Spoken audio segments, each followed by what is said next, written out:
We live in the most connected era in human history, where billions of people can reach each other with just a single tap. You can send a message across the world in less than a second. You can see faces, hear voices, and share moments in real time, all through a screen. Yet despite all this, people are lonelier than ever. Surveys show that loneliness has quietly become one of the biggest modern epidemics, not from lack of people, but from lack of connection. You might have hundreds of contacts, followers, or friends, but how many of them would notice if you disappeared for a week? How many truly know how you're doing, beyond the filtered smiles and the polished updates? Technology promised us closeness, but somehow, it built a distance we can't explain. We are constantly surrounded by people online, and yet many of us feel unseen. Technology has given us the illusion of connection. It has made it easy to talk, but harder to communicate. We share memes instead of emotions. We react instead of responding. We scroll through lives we're not part of, comparing ourselves to people who don't even know we exist. Every notification gives us a tiny burst of dopamine, a small hit of validation. But over time, those hits replace what real connection feels like. We start chasing attention instead of affection, views instead of voices, and likes instead of love. Online communication was supposed to enhance our relationships, but for many, it replaced them. Couples text more than they talk. Friends catch up through stories instead of meeting for coffee. And family dinners are interrupted by the constant buzz of screens. We are present, but absent. We are together, but disconnected. And this quiet drift has become the new normal. Technology has led to a decline in our interpersonal skills. The thing is, every human being learns connection through face-to-face interaction, through eye contact, tone, and body language, through awkward silences, shared laughter, and all the very things that make us human. But technology has changed how we communicate, especially for the younger generations. People are growing up behind screens, not in social spaces. They learn to type emotions with emojis instead of expressing them with their voices. They know how to hold a phone, but not a conversation. When we avoid real conversations, we lose something deeper. Empathy. We forget how to read expressions, how to listen between words, how to feel someone's energy in a room. Earlier, those skills used to form naturally. Now, they're fading. They're replaced by the comfort of distance and the safety of screens. We fear awkward moments, so we text instead of talk. We fear rejection, so we ghost instead of explain. We fear vulnerability, so we post filtered versions of ourselves instead of showing who we really are.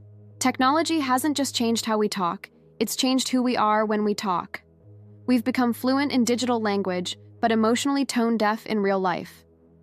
In this digital age, our emotional intelligence, which is the ability to understand, manage, and express emotions, is also quietly declining. Because how can we understand emotions we never face? When everything happens through a screen, we don't see the tears behind the "I'm fine." We don't hear the hesitation behind the "I'm okay." We don't feel the pauses, the energy, the warmth that comes from being truly present. In the online space, you can edit your words before sending them, you can delete your feelings, and you can avoid the discomfort that comes with real honesty. But growth doesn't happen in comfort. It happens in the raw moments, the unfiltered ones, where you learn how to connect and how to care. And when we remove those moments, we lose emotional depth. We become a society that's good at expressing, but bad at feeling.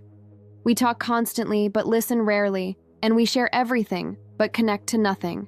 That's what technology has quietly taken from us, not communication itself, but the meaning within it.